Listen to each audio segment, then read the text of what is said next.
Hello, welcome. My name is Bryce Tubbs. With me today is Damon Burton. He is a Forbes contributor who helps you show up higher on Google without paying for ads. This is an extremely interesting interview because he's been around for a very long time in this field, and I cannot wait to talk about, just how the internet has changed and how things are a lot different than what they used to be. Thanks so Yeah. much, Damon. Yeah, Bryce, thanks for having me. Yeah. So, everybody has a backstory. Before you were on the Forbes Council and before you were helping a lot of people out, what was life like and what got you into this field? Well, there's probably a couple answers depending on how far you want to go back. Like you and I were just joking right before we jumped on. My first recollection of the internet world was when I was probably, like 12, something like that.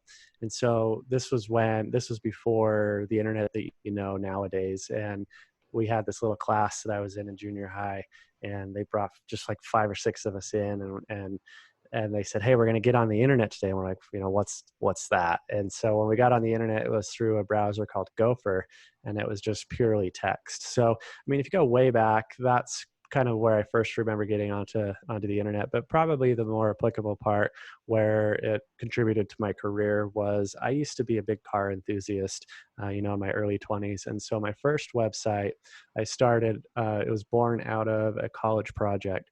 So we had this college project where the professor said, here's these minimum requirements, build an HTML page. Mm.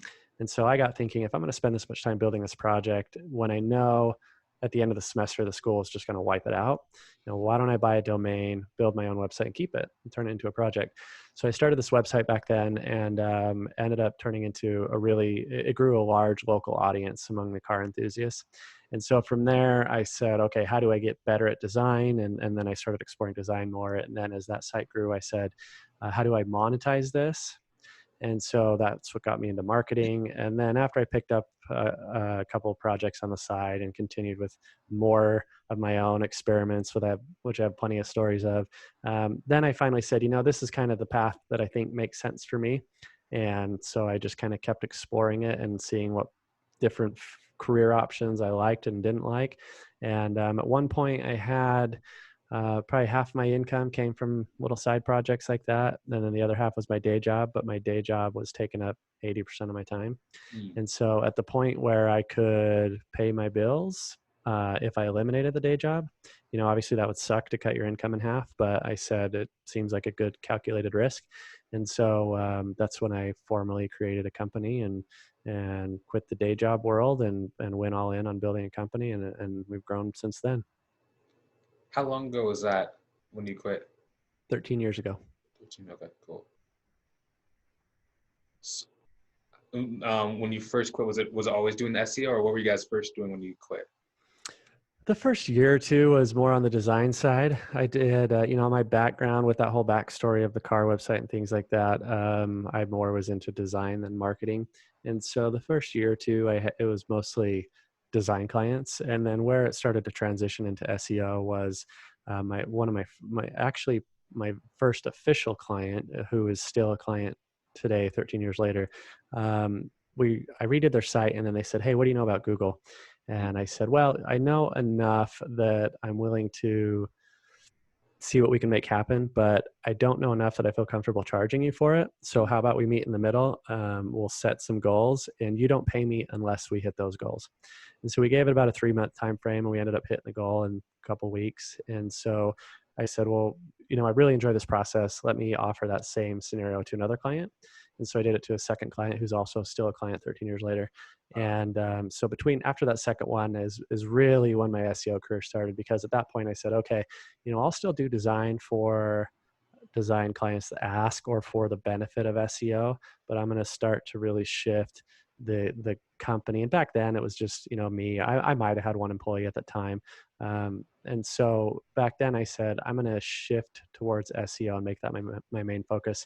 And then as the company's grown, I have always wanted to be, I never wanted to be the company that says we do it all and then is just kind of mediocre at all of it. So we've just stuck to that SEO, and we do a lot of design, but for SEO clients. And so since then, that was probably about 11 years ago when I said, we are SEO is our thing, and kind of stuck to it. Right. Okay, cool. Can you talk about like how the landscape has changed? Are there more competitors now who are trying to do SEO, or is it like there's a lot of, for lack of better words, like bottom feeders who aren't very good, but they're selling it?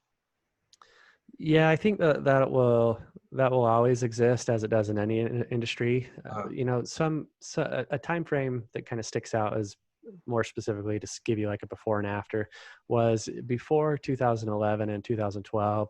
There was these big algorithm changes that came out during those years. So in 2011, Google came out with an algorithm called Panda, which focused on quality, website quality and quality content. And then in 2012, it came out with an algorithm called Penguin, which focused on this other thing called backlinks, which is when another website links to yours. So before that happened, SEO is largely a quantity game. And so the more links, the more content, whether they were entirely good quality or not, wasn't as important as just getting more of them. And so after those algorithms changed, it was almost immediately a different world in SEO, which worked out really well for us because I always was a little hesitant because I would think if I'm smart enough to see these footprints and these patterns in low quality SEO strategies, then Google definitely is smart enough. So at some point, this probably won't work. And so we started to shift our model before that happened and focus more on quality. And so when that happened, we didn't have any clients get penalized. mm, And in fact, we picked up a lot of business because other clients would come to us and say, "Hey, we just got nailed because of what our old SEO company was doing and they don't know how to fix it."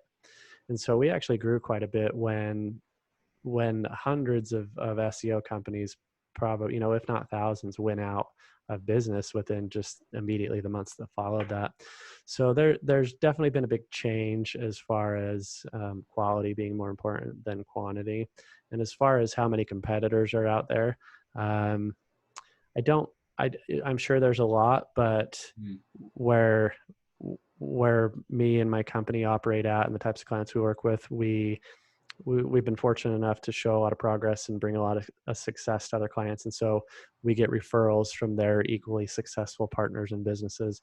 So we tend to deal with well-established companies, and that kind of buffers us yeah, away from the world of the cheap SEO. I mean, it's definitely out there, and the ones that are selling it are selling those pre 2011, 2012 things that you just can't do for a couple $100 a month anymore. yeah, yeah. That's interesting. I really like that. So, can I ask you this question?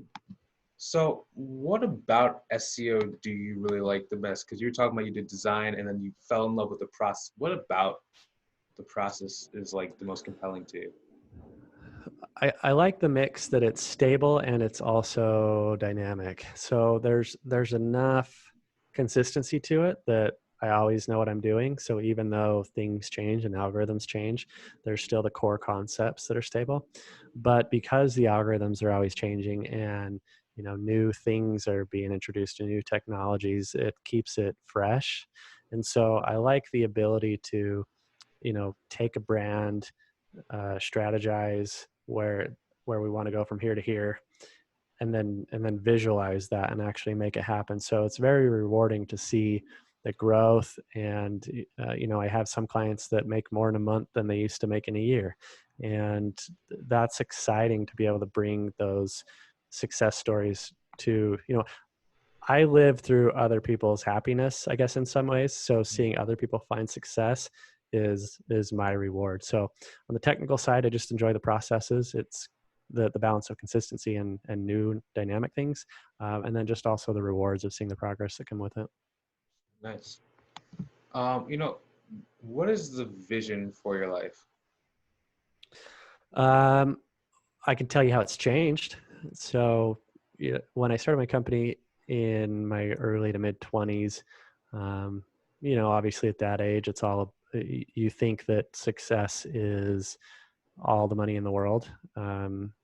But I think the way it's changed over the years is obviously I still want to have financial stability, but it's changed from me only wanting as much as little as possible to maintain a lifestyle and then afford freedoms. And then anything higher than that that takes away my flexibility to spend time with my kids and my wife, I don't care about those anymore. So if that means me making 6 figures a year instead of 7 in my pocket, I'm totally okay with that.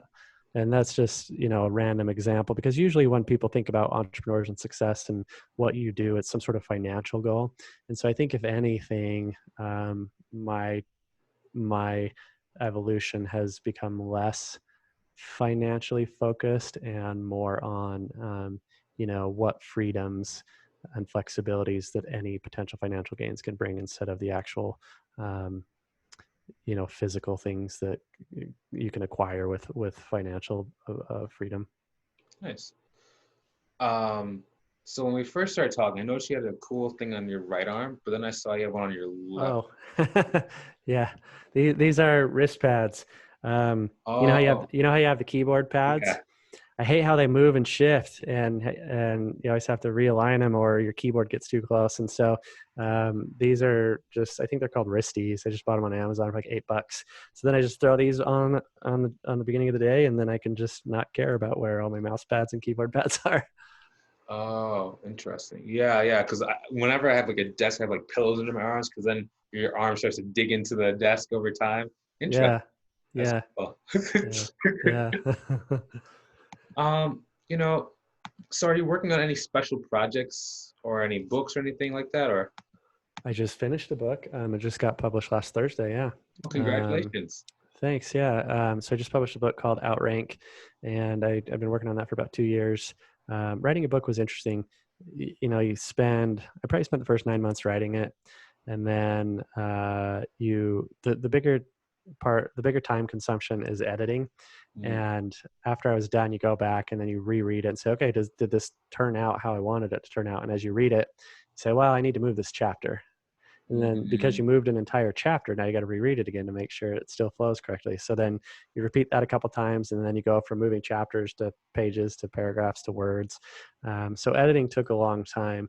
And then as you send it to other people to review, then they find like one tiny thing.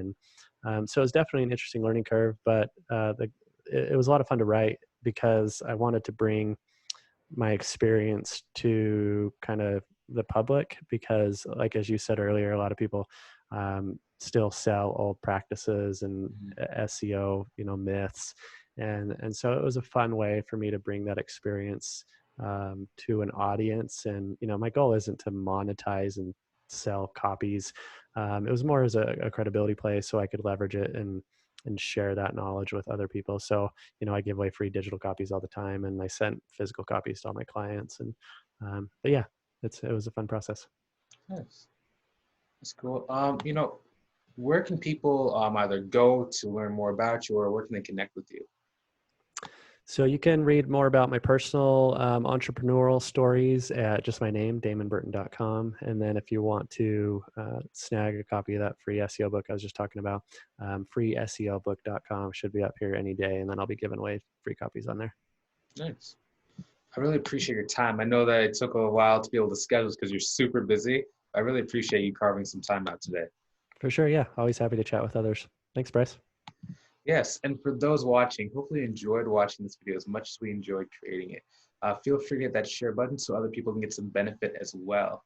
If you want to join a community with like-minded people who are, improving themselves every day and helping others do the same, I recommend that you come and join our community either on LinkedIn or on Facebook.